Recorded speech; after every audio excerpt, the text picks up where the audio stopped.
Hello again. Another day, another video, and another vlog of course. So ngayon, ipapakita ko po kung paano ko ginagawa yung aking baboy homemade chicharon. So syempre, meron tayong karne ng baboy, yung balat ng baboy po.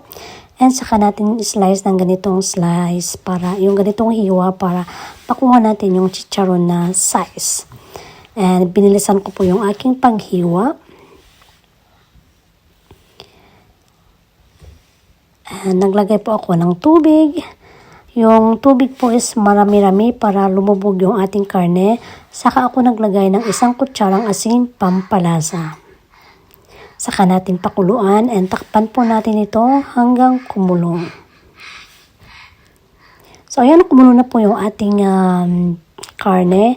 So tanggalin natin yung white sa taas. Parang yung mga impurities po niya para malinis yung ating karne and para malinisan din. So ayan, after 10 minutes, hinango na natin yung ating karne.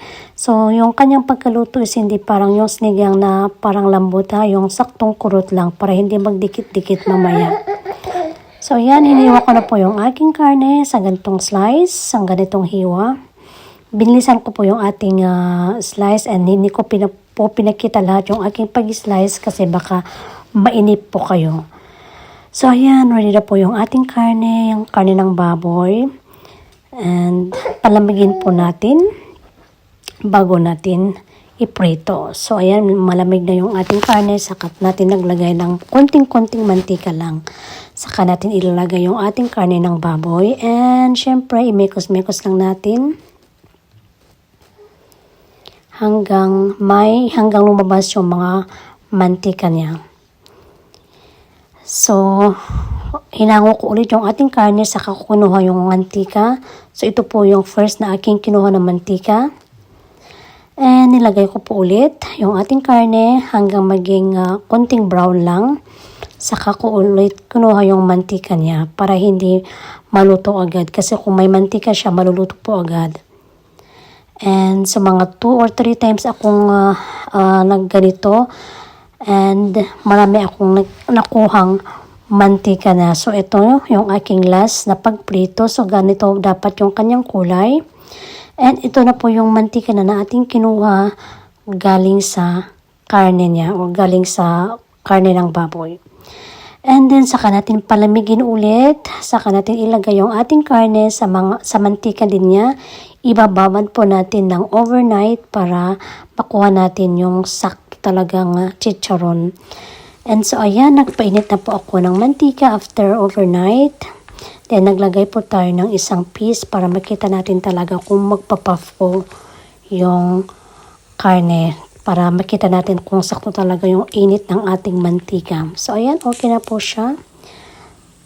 Lutong-luto na talaga at saka nagpa-puff yung ating karne. So makikita natin yung pag-puff ng ating karne ng baboy. So ayan, okay na po siya. Okay yung init, init ng mantika. Dapat mahina siya. Hindi yung sobrang lakas. And saka ko linagay lahat yung ating karne. So, ayan, ganito po ang kanyang itsura, guys. And, yun, parang lutong na lutong talaga. So, syempre, ang pinaka-exciting part is tikiman time. So, ayan. Tingnan po natin kung talagang crunchy yung ating homemade baboy chicharon. So, dito tayo sa exciting part. Tikiman time!